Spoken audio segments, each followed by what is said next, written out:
Georg Lukács. O jovem Hegel e os problemas da sociedade capitalista. Capítulo 2. A crise das concepções sociais de Hegel e os começos do seu método dialético. 4. Estudo crítico sobre a ética de Kant. A crise interna de Hegel no período de Frankfurt não se revela apenas na fragmentação dos esboços, que, como vimos, muitas vezes se rompem no ponto crucial e ficam inacabados. Essa crise também aparece na dispersão de interesses. Os estudos sobre judaísmo e cristianismo, por exemplo, foram interrompidos pelo trabalho no folheto sobre Württemberg. Em seguida, ainda que não numa sequência cronológica rígida, vieram os fragmentos sobre a Constituição da Alemanha, que aproximamos aqui apenas por afinidade temática, para evitar repetições. Em termos de datas, o folheto de Württemberg é sucedido pela análise minuciosa que Hegel faz dos escritos éticos de Immanuel Kant. Pelas próprias anotações de Hegel, sabe-se que esse estudo começou em 10 de agosto de 1798, quase imediatamente após o panfleto de Württemberg, e foi interrompido, caso a nossa hipótese esteja correta, quando ele retomou o trabalho sobre a Constituição alemã. Depois disso, em fevereiro de 1799, Hegel inicia a leitura de economia política em Adam Stuart.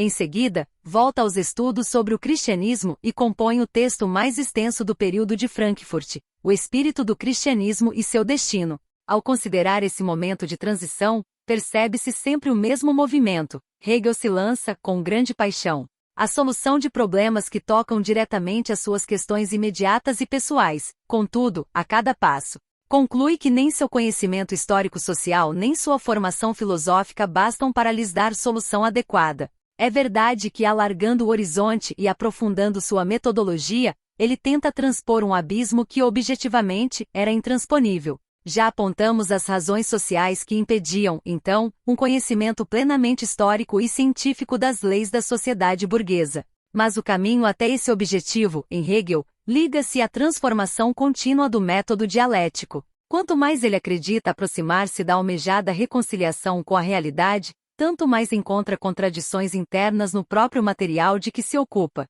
Contradições cuja consciência o leva, provisoriamente, a interromper o trabalho em curso. Graças, porém, ao conhecimento cada vez mais profundo da estrutura dialética do ser, cada um desses patamares se converte em um passo real de aproximação da dialética científica. O que, de um ponto de vista biográfico, parece descontínuo em Frankfurt, é objetivamente uma continuidade. O caminho rumo ao reconhecimento da contradição como fundamento de todo ser e de todo pensar. A disputa com a ética de Kant nasceu principalmente da nova posição de Hegel diante da sociedade burguesa. Ao mesmo tempo, como vimos, Hegel parte dos problemas e das exigências do indivíduo, dos impasses morais que surgem na vida social. Com isso, em certa medida, aproxima-se de Kant, para quem a questão central também são os deveres morais do indivíduo.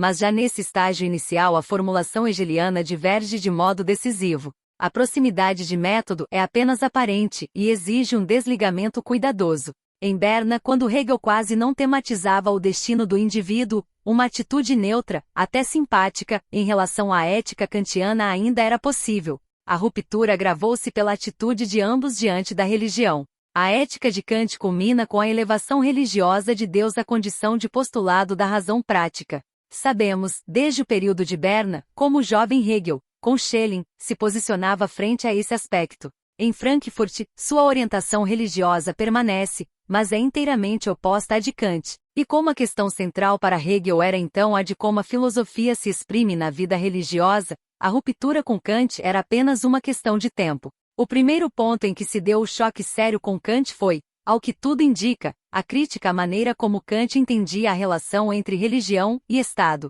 Dizemos ao que tudo indica, porque ao estudar os escritos do jovem Hegel, é preciso lamentar, esse manuscrito perdeu-se. À época da biografia de Hegel por Karl Rosenkranz, o texto da crítica à ética kantiana estava apenas parcialmente preservado. Rosenkranz ainda teve em mãos o comentário completo de Hegel à metafísica dos costumes e à doutrina do direito de Kant. Mais tarde, esses manuscritos desapareceram, e restaram só algumas observações e citações transmitidas por ele, na maioria, sobre o vínculo entre Estado e Igreja. O que sabemos do período de Frankfurt indica que este era, de fato, um ponto central na dissensão com Kant. Mas é provável que a ênfase nesse aspecto se deva também aos interesses de Rosencrantz, no manuscrito original. Esse item talvez ocupasse lugar menor do que supõe a leitura filtrada por ele. Nossa análise, portanto, deve começar pelos fragmentos publicados por Rosencrantz, com a devida cautela. Tanto mais porque a controvérsia profunda com a ética de Kant, em O Espírito do Cristianismo, recai sobre áreas bem diferentes. E nos manuscritos posteriores essa questão desempenha papel mais secundário, dado o desenvolvimento rápido e aos saltos do pensamento hegeliano em Frankfurt.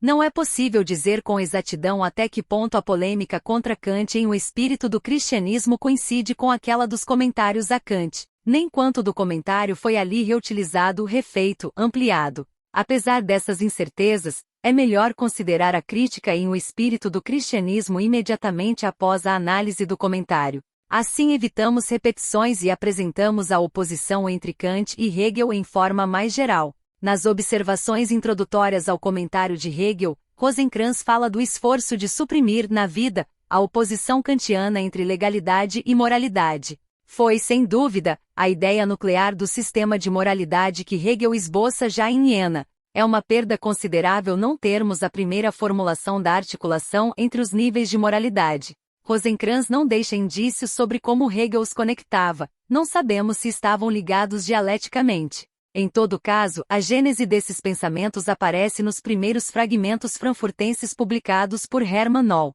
Em O Espírito do Cristianismo, o método já se apresenta de modo amplo. É plausível supor que ele também estivesse nos comentários, embora não saibamos se Hegel chegou a fixar metodologicamente a dialética do desenvolvimento, da exposição de Rosencrantz.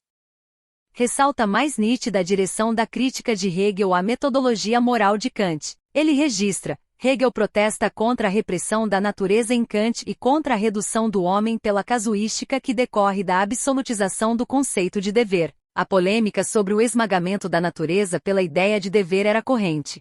Além de Hamann e Herder, críticos desse traço comum a todo o classicismo, Goethe e Schiller lideraram a oposição. Goethe rejeitou integralmente a moral kantiana, Schiller procurou superá-la aplicando princípios estéticos à vida. A crítica de Hegel, como veremos em O Espírito do Cristianismo, coincide com o humanismo desses poetas. Ainda que sua compreensão da vida alcance amplitude que ultrapassa a solução estética de Schiller, o conteúdo central de sua crítica a partir de Iena é que Kant, pela natureza absoluta e metafísica de sua filosofia, esmaga a pessoa.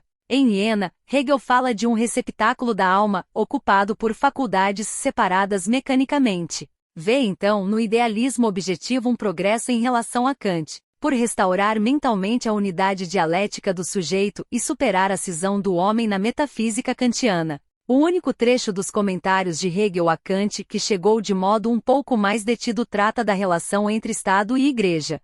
Hegel resume, assim, a posição kantiana: Estado e Igreja devem deixar um ao outro intocados. Nessa altura, com as suas convicções religiosas, Hegel não poderia concordar. Para ele, o Estado moderno assenta no princípio da propriedade e, por isso, as suas leis se opõem às leis da Igreja. A raiz disso está na atitude de cada um perante o homem. A lei civil trata o indivíduo como proprietário, um ser parcial. Na Igreja, ao contrário, o indivíduo aparece como totalidade. Um cidadão, se deseja ser leal ao Estado e à Igreja, não consegue sê-lo seriamente a ambos.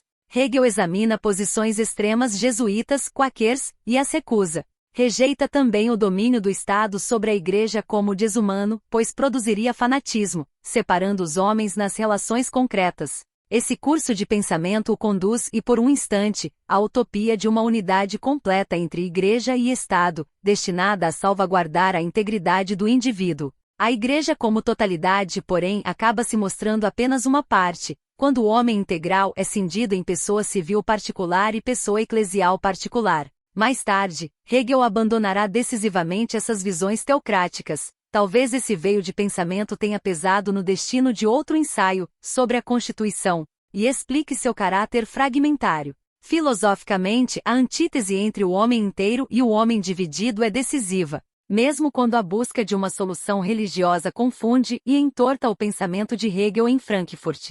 A análise da sociedade burguesa que desponta nesse ponto permanece o centro de sua pesquisa ética, e a base de sua oposição a Kant. Hegel vê a modernidade como período de transição, crise, contradição, desconexão generalizada. A tarefa da filosofia, então entendida como religião, seria remover essas contradições na vida mesma. Tal remoção, porém, não deve atenuar a ruptura, nem mascarar a divisão. Ao contrário, é preciso acentuar a nitidez e a aparente insolubilidade, para, a partir daí, alcançar a superação. O ponto de partida da polêmica contra Kant é, segundo Hegel, Kant congela certos momentos da cisão própria da sociedade moderna, ao absolutizá-los. Transforma-os em estruturas rígidas. Assim, em Kant, as contradições permanecem em sua forma primitiva e, por isso, intratável. Objetivamente idealista, essa crítica conduzirá Hegel, como veremos mais tarde, a uma compreensão mais ampla e realista dos problemas morais que o indivíduo enfrenta na sociedade burguesa. À primeira vista, pode soar contraditório afirmar uma tendência de Hegel ao realismo, quando ele próprio, nesse período, mergulha mais no misticismo religioso do que Kant e Fichte. Mas, olhando mais de perto, confirma-se a justeza da afirmação. Mesmo preso ao idealismo objetivo, então mais intuitivo do que conscientemente sistemático, Hegel critica, com decisão, os limites do idealismo subjetivo de Kant e Fichte em Ética, e recoloca o problema do homem inteiro. Na filosofia idealista alemã, a divisão capitalista do trabalho se refletiu num plano ainda primitivo e ascético, como divisão do homem entre sensibilidades e faculdades espirituais. Essa divisão é herança da religião e ganha forma, no início do classicismo alemão, sob o influxo de religiosidades ascéticas ligadas a um desenvolvimento burguês lento e atrasado. As seitas que marcaram a Guerra dos Camponeses, a libertação da Holanda e a Revolução Inglesa deixam ecos fortes, também presentes no ascetismo idealista de Rousseau e em certos jacobinos como Robespierre. Se no conhecimento e na moral, o classicismo alemão parte da oposição aguda entre sensível e espiritual, ele continua essa tendência. A própria divisão do trabalho especializa habilidades e isola faculdades, desenvolve unilateralmente umas, deformando outras. Para Kant e Fichte, a divisão do homem é, ao mesmo tempo, expressão e instrumento filosófico, combina a crítica da moral moderna com a afirmação da sociedade burguesa. No plano puro do imperativo categórico, erguem a construção ideal de uma sociedade harmoniosa sob o domínio do dever suprassensível, fora do mundo fenomênico. Todos os antagonismos reais da vida burguesa são transpostos para a oposição entre o homem sensível e o homem moral, o homo phenomenon e o homo noumenon. Se os homens vivessem segundo a lei moral, não haveria conflitos sociais. Essa moralização filosófica só é possível porque os problemas morais da sociedade são transformados em postulados formais da razão prática. O indivíduo surge como mero intérprete contingente desses postulados. Fichte formula, talvez com mais dureza, a mesma tese: posso e ouso cuidar de mim apenas enquanto instrumento da lei moral, e assim também todos os outros. Duas visões de fundo se exprimem aí. Primeiro, a moralidade ascética do período burguês inicial. A demanda moral é espiritualizada e projetada para o além. Segundo, a ilusão de que a sociedade burguesa, em sua ideia, não contém contradições, que os conflitos reais provêm da incompletude institucional ou da imperfeição humana, de que os homens, sendo burgueses, estão capturados pela sensibilidade. Vistas assim, as limitações da ética kantiano-fichtiana revelam sua marca pré-revolucionária. Muitos revolucionários compartilharam, ainda, tais ilusões. A luta do jovem Hegel contra Kant e Fichte dirige-se justamente a esses dois pontos. É o que se depreende dos manuscritos, dos quais restam apenas ecos via Rosenkranz, e que se vê de modo claro nas páginas de O Espírito do Cristianismo dedicadas à crítica da ética kantiana. No primeiro esboço de O Espírito do Cristianismo, Hegel explica o afastamento de Kant pelo fato de que ali, o indivíduo age como escravo diante do tirano e tirano diante do escravo. No manuscrito final, detalha: quem buscou avivar a pessoa em sua integridade não poderia seguir um caminho que só acrescenta teimosia e soberba à sua cisão. Agir por respeito ao dever contra as inclinações humanas e perpetuar essa ruptura. Ele acusa Kant de eternizar a oposição entre dever e inclinação, espírito e sensibilidade, cristalizando a divisão do homem. A solução não apenas fracassa, tende à desumanidade. E o resultado comum é acrescentar à vida os vícios ordinários mais a hipocrisia moral. Hegel vê aí um filistinismo ético contra o qual é preciso insurgir-se em nome do humanismo e do progresso. Já nos primeiros esboços de Frankfurt, ele equipara a ética de Kant à consagração religiosa da positividade. Kant pretendia mostrar, em A Religião nos Limites da Simples Razão, a superioridade de sua ética sobre as religiões positivas.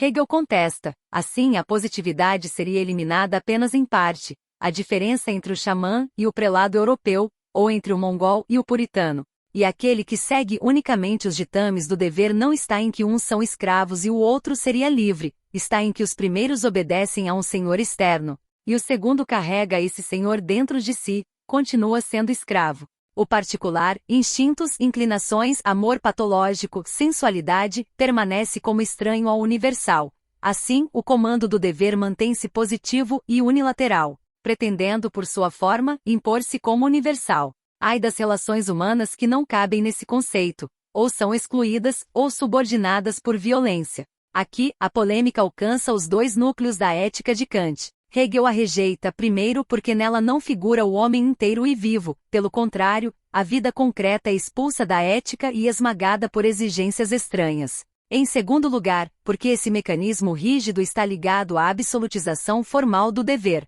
Para Hegel, um dever moral que faça sentido num contexto social e histórico pode, sem mudar de conteúdo, tornar-se ilegítimo em outro. É um passo decisivo. Aproxima-se da ideia, que ele desenvolverá em Iena, de uma relação dialética entre verdade e erro, e funda o princípio metodológico de sua moral posterior. Em suma, Kant não investiga o conteúdo social da moralidade, coloca-o fora da crítica histórica e tenta deduzir exigências morais de critérios formais do dever. Em Hegel, ao contrário, cada exigência moral isolada é apenas um momento de um todo vivo e mutável. Em Kant, as normas aparecem como ilações necessárias de um único princípio extra-histórico. Em Hegel, são momentos contraditórios de um processo que, no jogo das contradições, se desfaz e se refaz, morre e reaparece transformado no curso do desenvolvimento social. Nesse período, é verdade, o contraste ainda não surge como fruto explícito da história social, como ocorrerá depois, mas já aparece nítido, como oposição de método, e está enraizado numa posição divergente acerca da sociedade burguesa. Dissemos que em Frankfurt, Hegel busca uma reconciliação com a sociedade, com o homem tal como ele é, e protesta contra a violência dos ditames abstratos do dever, que cindem o indivíduo entre espírito e sensibilidade. A crítica de Hegel acompanha, em parte, a de Goethe e Schiller, mas, enquanto Goethe contorna os problemas metodológicos, e guiado por uma sabedoria prática espontânea, chega ao humanismo na arte e na reflexão, e enquanto Schiller,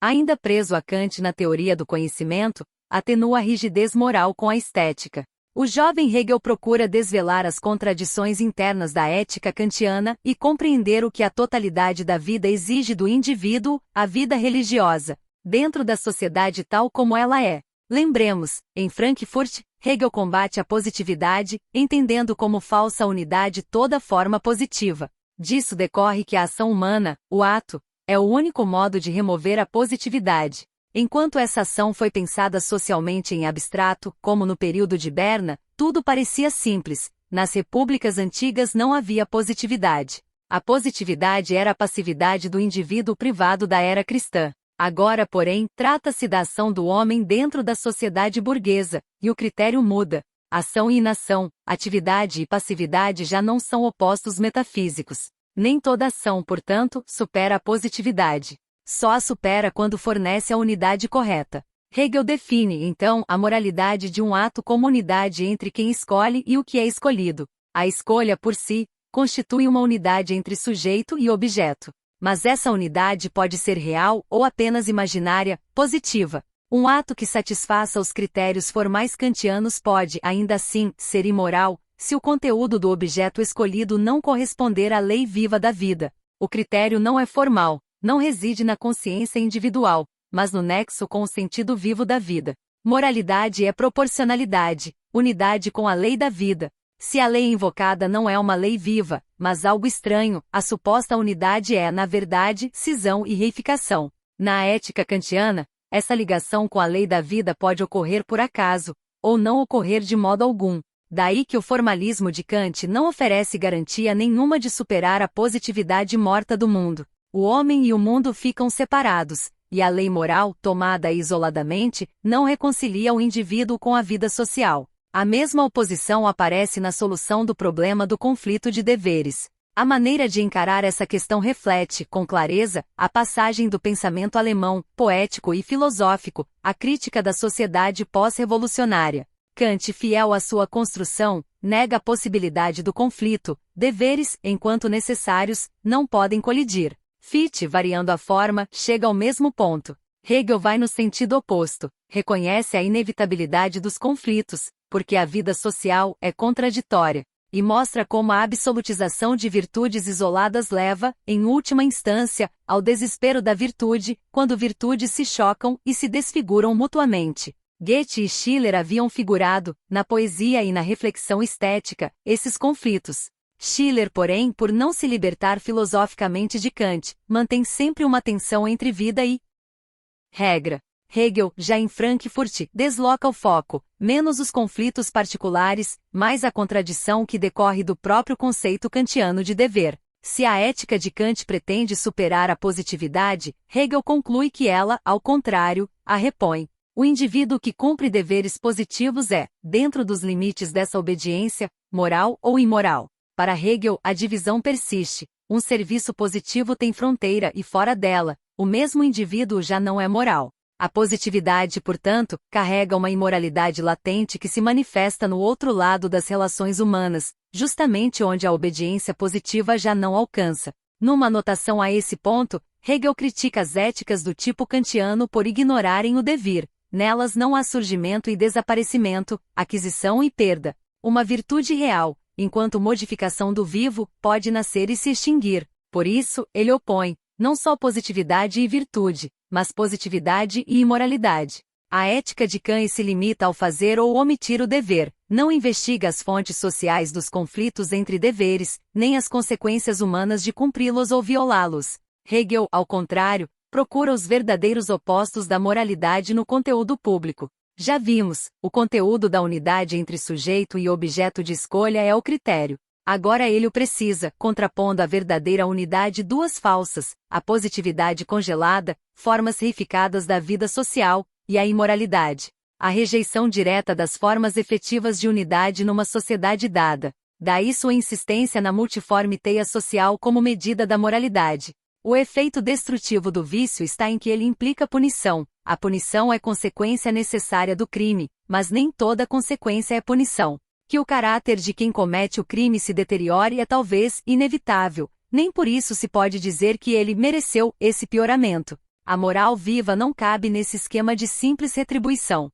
Hegel insiste, os conflitos de dever crescem com a complexidade da vida. E já em Frankfurt, ele historiciza o problema. À medida que a sociedade burguesa se desenvolve, a vida se torna mais multifacetada, e a natureza contraditória que sustenta os conflitos aumenta. Sua resposta imediata, ainda religiosa, é deslocar a moralidade para o amor e para a religião, vistos como princípio de unidade da vida. Se o amor não for o único princípio da virtude, toda virtude será também uma não-virtude, a escravidão à lei de um senhor estranho, ou a autocoerção do dever. Mantém intacta a unilateralidade. Sem um espírito vivo que una, a multiplicidade de virtudes absolutas gera colisões insolúveis. Multiplicam-se as virtudes, multiplicam-se as colisões, e com isso, cresce o desespero da virtude, o crime da própria virtude. Só um princípio vivo, que age na integralidade das relações, pode eliminar a incompatibilidade entre virtudes absolutizadas. Aqui, a oposição entre Hegel e Kant aparece em toda a sua força.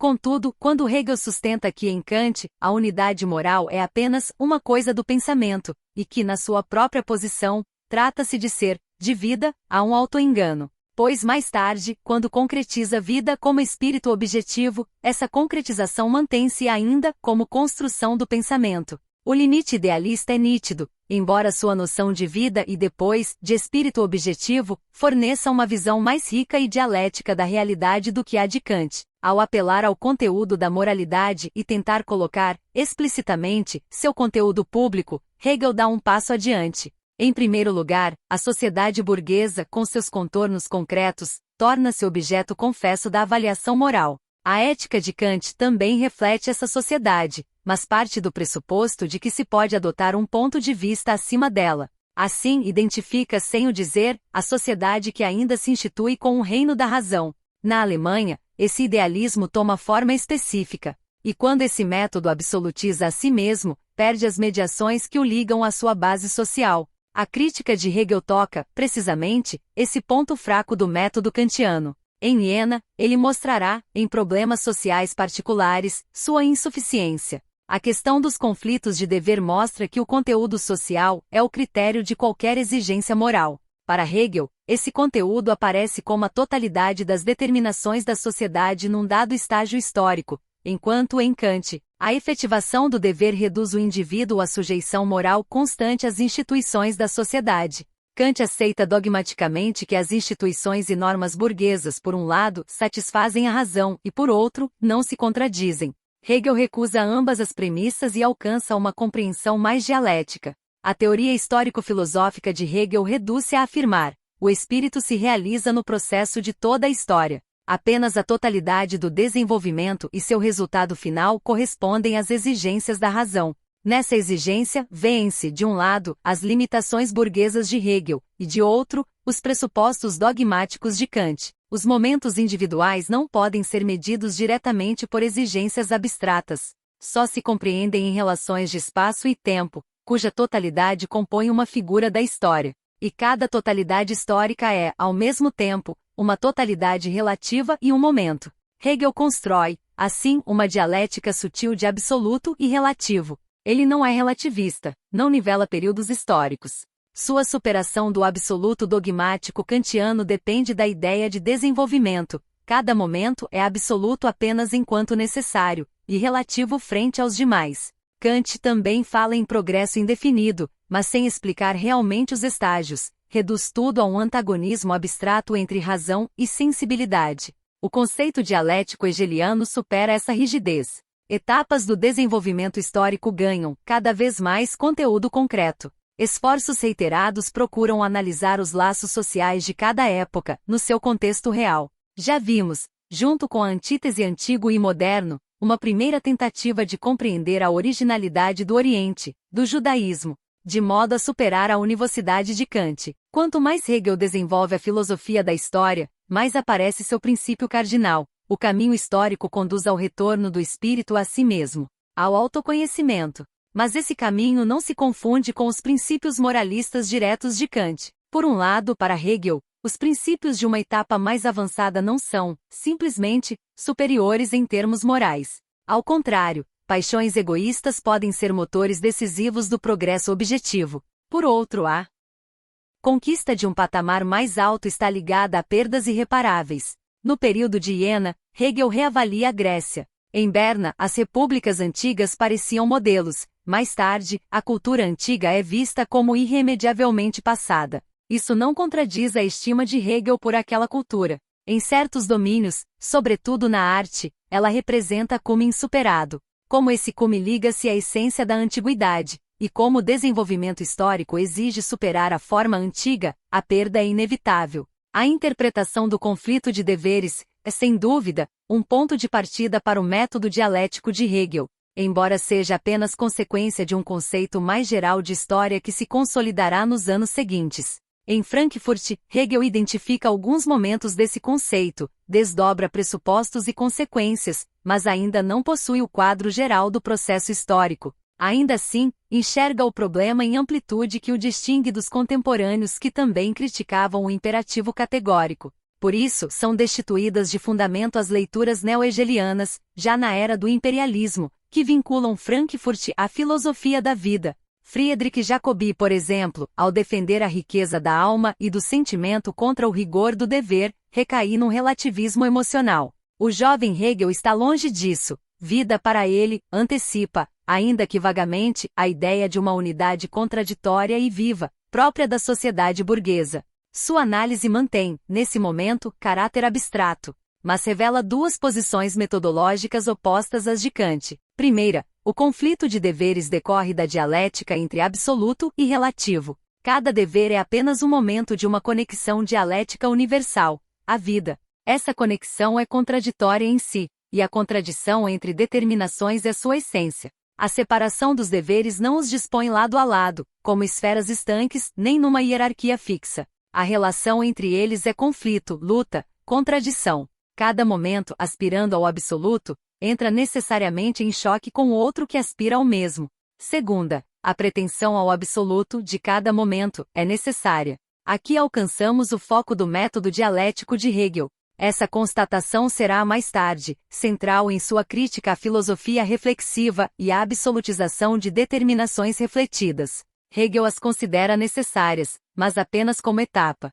Isso o distingue de Kant e Fichte, que absolutizam as determinações reflexivas e por isso não superam as antinomias, e dos românticos da filosofia da vida, que querem dispensar as determinações reflexivas e acabam no irracionalismo. Tanto Kant quanto os românticos veem as contradições como limite do pensamento, e não como traço objetivo da realidade. Kant tira consequências agnósticas, os românticos místicas.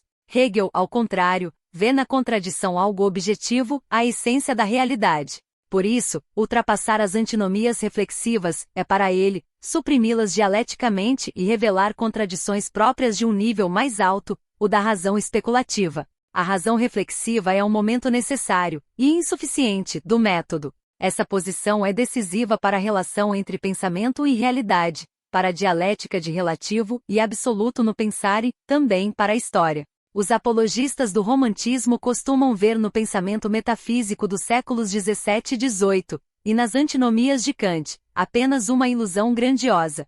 Hegel, historiador autêntico, vê ali uma etapa necessária do desenvolvimento da cultura, produto de um estágio social determinado. Mais tarde, Engels explicará, do ponto de vista materialista, porque a metafísica foi por longo tempo um momento indispensável do saber. Dizer que conflitos de deveres são inevitáveis, no sistema hegeliano, é particularizar o lugar das determinações reflexivas, e mostrar como contradições surgem sempre que se absolutizam conteúdos relativos. Hegel reconhece que, embora formule filosoficamente o problema e o vincule às suas premissas, ele nasce da vida mesma. A ética de Kant não é uma invenção, é imagem parcial e, por isso, falsa da realidade, mas imagem de uma realidade, ainda assim. Por vezes Hegel flagra, em Kant, incoerências com os próprios pressupostos kantianos, como a negação dos conflitos de deveres, e mostra a ligação profunda entre esses conflitos e os princípios da filosofia de Kant e Fichte.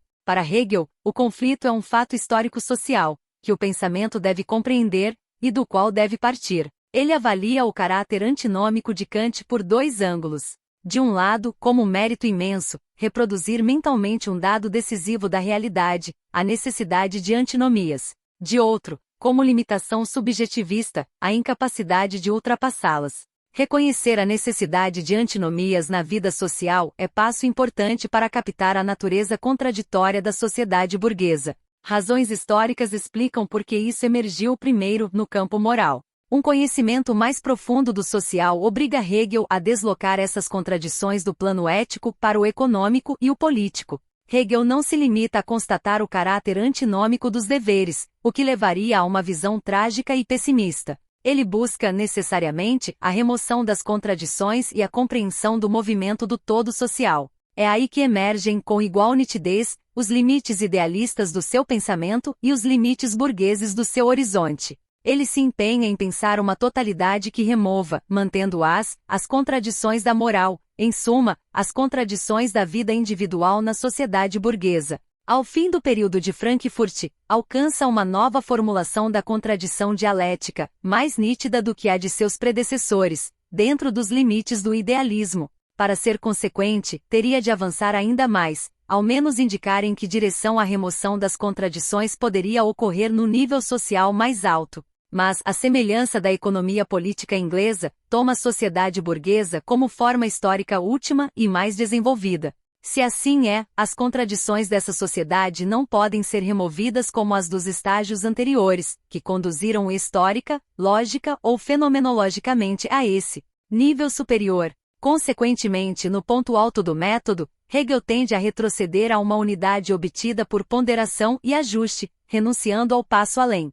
O desenvolvimento desse pensamento é tenso e desigual, duas tendências lutam no interior de sua obra. Mas, dado seu ponto de vista social, ele não poderia superar inteiramente certas concepções anteriores da contradição. Outras fronteiras da dialética hegeliana, derivadas de sua visão da sociedade burguesa, serão examinadas adiante. A oposição entre Kant e Hegel ultrapassa a metodologia moral. Ela marca um avanço do método dialético, ainda limitado e abstrato nesse momento, e uma nova etapa na compreensão da sociedade burguesa. A filosofia e a literatura alemãs, herdeiras da ideologia francesa pré-revolucionária, passam a compreender, teórica e artisticamente, a realidade pós-revolucionária do capitalismo em expansão. Essa compreensão tinha de ser limitada e por vezes distorcida, foi elaborada em solo alemão, onde a revolução burguesa ainda não se consumara. Marx e Engels o demonstraram quanto à filosofia de Hegel e à poesia de Goethe e, sobretudo, de Schiller. No âmbito deste estudo, ressalta a orientação social comum à poesia clássica de Weimar e ao pensamento hegeliano. E já podemos ver, em comparação com seus grandes contemporâneos, Hegel revela de modo mais decidido a natureza contraditória da sociedade burguesa e se ocupa, com maior intensidade e profundidade, de sua anatomia, a economia política. A seguir, veremos como esses dois aspectos de seu desenvolvimento se encadeiam intimamente,